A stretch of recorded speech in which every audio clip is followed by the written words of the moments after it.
بسم الله الرحمن الرحيم الحمد لله رب العالمين والصلاة والسلام على خاتم الأنبياء والمرسلين وعلى آله وصحبه أجمعين. Donc, commençons par le début. Commençons par le nom d'Allah, nom béni, son nom par lequel Allah subhanahu wa ta'ala nous protège contre toutes choses. Son nom qui ouvre toutes les portes. Son nom béni subhanahu wa ta'ala, et nous nous demandons de prier, de déverser plus de bénédictions encore sur son noble messager, le meilleur des hommes, que la terre a porté, je veux dire, Mohammed sallallahu alayhi wa sallam. Et donc le jeûne a un but. Le but, c'est d'atteindre la piété. On a dit la piété, c'est toute la religion. Mais quand le jeûne a été révélé, historiquement, en réalité, Allah dit Ayyam ma'doudat, pendant quelques jours. Comme pour nous dire, si vous pensez que c'est difficile, c'est pas toute la vie. Même s'il y a des gens qui ne mangent pas beaucoup, il y a des gens qui n'ont pas de quoi manger. Le prophète sallallahu alayhi wa sallam lui-même, alors qu'il était assiégé, lui et les croyants, il attachait 2 pierres à son estomac, tellement ils avaient faim. Mais Allah dit c'est quelques jours, juste quelques jours, maximum 29 aujourd'hui. Mais avant, le prophète sallallahu alayhi wa sallam, avant qu'Allah ne définisse le jeûne, le nombre de jours de jeûne, il jeûnait, on dit, 3 jours, plus Ashura, puisque Ashura était une obligation, c'est la sortie de l'Égypte. Mais Allah subhanahu wa ta'ala, quel message il nous fait passer? Il nous fait passer ce message, vous avez faim, ben vous allez manger après. Ce bas monde, vous avez maîtrisé vos passions grâce à moi, à cause de la révélation, à cause de tout ce que je vous ai fait honnir, c'est-à-dire le mal, et Allah n'a rien interdit que le mal, ça, vous allez ensuite jouir pour un paradis éternel. Et donc, c'est comme s'il disait, Ayyam ma'doudat, que pour peu de temps. En effet, ce bas monde, le peuple de Nuh, alayhi salatu wassalam, Noé, le premier messager, alayhi salatu wassalam, il est resté 950 années avec son peuple, dans sa mission. Et pourtant, ensuite, le déluge est venu. Celui qui sera trempé au paradis, tant soit peu, et qui a pourtant beaucoup souffert dans ce bas monde, quand on va lui demander, il va jurer que jamais il n'a souffert. C'est comme, je le dis souvent en mathématiques, c'est comme epsilon. C'est du négligeable par rapport à l'éternité, qui est donc l'infini. Donc notre Seigneur subhanahu wa ta'ala nous dit que quelques jours. Mais il dit en même temps, le miséricordieux, celui qui est malade ou en voyage, il n'est pas contraint de jeûner, qu'il donne à manger. Celui qui peut jeûner en même temps, mais qui préfère nourrir un pauvre, qu'il le fasse. Ça, c'est le verset 184, donc, que nous sommes en train de commenter, de la sourate Al-Baqarah. Celui qui est en voyage, et le voyage était pénible, on imagine, surtout en Arabie, avec des températures caniculaires, dès le matin. Comme je dis, j'ai fait une Umrah il y a quelques années, avec à 3 heures du matin, il était affiché au thermomètre, plutôt 40 degrés à 3 heures du matin. Celui qui a visité la Mecque, celui qui a visité l'Arabie, le désert arabique, ce n'est même pas le Sahara, c'est bien plus chaud. Et donc Allah dit, celui qui voyage, qui n'a pas d'ombre, celui-là, alors qu'il le reporte. Ou alors, il n'est pas obligé de jeûner, celui qui est malade bien sûr, et celui qui ne peut pas le supporter, ou qui ne peut le supporter que difficilement, alors que celui-là, donc, se met à nourrir un pauvre, comme pour montrer sa piété, et c'était juste quelques jours. Donc, mais Allah conclut, Antasumu khayran lakum, in kuntum ta'lamun, que vous jeûnez, c'est mieux pour vous. Car c'est pour ceux qui pouvaient jeûner, mais n'étaient pas obligés de jeûner. Et donc Allah subhanahu nous montre que tout ce que nous faisons, c'est pour nous-mêmes. Parce que le jeûne a tellement d'avantages. Le jeûne a tellement d'avantages qu'on regretterait, demain, quelqu'un est venu demander au prophète sallallahu alayhi wa sallam, ordonne-moi une action, une belle action. Il a dit jeûne, parce que le jeûne n'a pas d'équivalent. Et il est venu à nouveau lui demander un conseil, il dit jeûne parce que le jeûne n'a pas d'équivalent. À nouveau, il a posé la question, demandé un conseil, il dit jeûne parce que le jeûne n'a pas d'équivalent.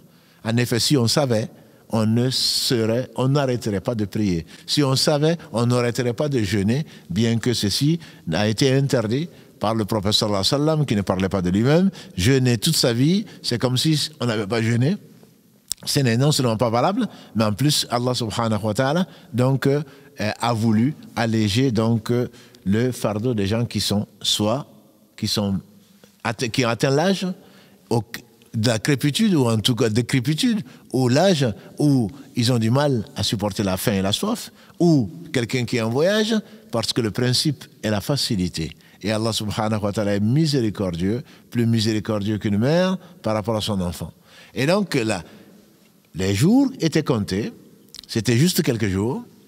Ayam ma'doudat, c'était également pour celui qui veut, même s'il encourageait subhanahu wa ta'ala aux gens de jeûner. Et le Cheikh Oussamin, quand il fasse miséricorde, il dit c'était comme préparer les gens à ce qui les attend, parce que dorénavant, il y a des gens donc qui vont jeûner et Allah va fixer donc le mois de Ramadan comme étant le mois du jeûne, et le mois compte 29 jours, comme l'a dit le prophète sallallahu alayhi wa sallam. Si on ne le voit pas, si on ne voit pas le croissant lunaire, alors que l'on compte 30. Donc Allah a habitué les compagnons du prophète sallallahu alayhi wa sallam, petit à petit, à jeûner, à laisser donc un peu de leur nourriture, un peu de leur boisson. Pourquoi? Parce que justement, non seulement au travers du jeûne, si on jeûne, c'est mieux pour nous. Pourquoi? Parce que c'est la preuve de notre foi, c'est la preuve que l'on redonne à Allah ce qu'il veut, sans compter que toutes les œuvres du fils d'Adam lui appartiennent, sauf le jeûne. Le jeûne, Allah va le récompenser au jour du jugement dernier. Et le jeûneur a deux joies. Quand il rend le jeûne, il se rend compte finalement qu'il s'est abstenu du manger et du boire, mais c'est comme s'il n'a jamais jeûné. Parce que Allah va lui donner cette joie, et au jour du jugement dernier, n'en parlons pas, il y a une porte par laquelle seuls les jeûneurs entreront, qui est Ar-Rayyan, parmi les 8 portes du paradis. Le jeûne, c'est une école. Une école, pas pour perdre des kilos, le jeûne, c'est une école. Pourquoi? Parce que tu es capable de faire, de désobéir à Allah. Tu es capable, et c'est à ta portée. Et en plus, tu as envie. Donc, tu t'abstiens du manger alors que tu peux manger. Le manger, il est à côté. C'est une tentation. C'est en fait le résumé de toute la vie. C'est pour cela qu'on comprend mieux quand Allah dit « afin que vous atteigniez la piété ». La piété, c'est quoi? C'est obéir à Allah et refuser de s'éloigner de ta désobéissance, alors que tu es capable de le faire. Quand tu n'es pas capable de le faire, tu n'as pas de mérite. Tu as le manger à côté, personne ne t'empêche de manger. Tu as la boisson à côté, personne ne t'empêche de boire. En plus, tu as envie de le faire. Tu as ta femme à côté, tu as ton mari à côté, tu peux être attiré, mais pour Allah, tu ne le fais pas. Voilà la foi. Voilà la foi véritable. Voilà la vraie sincérité. C'est pour cela que le jeûne est vraiment le prototype de l'ensemble de la religion, dans la mesure où c'est comme ça que tu vas atteindre la piété, sachant que tu crois vraiment à Allah, qui te dit une chose et tu y crois alors que tu es tenté. Puisque tu es tenté, tu as du mérite. Si tu n'es pas tenté, tu n'as pas de mérite. Et donc, Allah subhanahu wa ta'ala a voulu que ces dispositions t'amènent petit à petit, si vraiment tu as jeûné, comme l'a dit le prophète sallallahu alayhi wa sallam, certains ne gagnent de leur jeûne que la faim et la soif. Il faut respecter l'esprit du jeûne. Certains ne gagnent que dans leur prière nocturne que la fatigue, parce qu'à côté de ça, ils n'ont pas arrêté de mentir, ils n'ont pas arrêté de tromper les gens, auquel cas, ça n'a pas de sens. Puisque tu t'abstiens du manger et du boire, 2 femmes sont venues trouver le prophète sallallahu alayhi wa sallam, un homme plutôt est venu trouver le prophète alayhi salatu wa sallam, en disant il y a 2 femmes qui meurent de soif et de faim. Au début, il ne les a pas appelées. Enfin, quand la situation était critique, il a permis qu'on les appelle les 2 femmes. Il dit, donnez-leur un récipient. Et il leur a ordonné de vomir. Elles ont vomi, pu et morceaux de chair, et jusqu'à remplir le récipient. Elle a dit, ces 2 se sont abstenues de ce que Allah a permis, et elles ont mangé. Elles ont fait ce qu'Allah a interdit. Elles sont abstenues du manger et du boire, et elles ont mangé la chair, la médisance donc de leur sœur. Et bien entendu, le fait de jeûner ne veut pas simplement, c'est pas le jeûne seulement du ventre, c'est le jeûne de la langue, c'est le jeûne de la main, c'est le jeûne des pieds, c'est le jeûne des yeux, c'est le jeûne de l'ouïe, c'est le jeûne de tous les membres du corps, qu'Allah subhanahu wa ta'ala nous indique le meilleur moyen, celui qu'il aime, alors qu'il se passe de tout. سبحانك اللهم وبحمدك أشهد أن لا إله إلا أنت أستغفرك وأتوب إليك والسلام عليكم ورحمة الله وبركاته.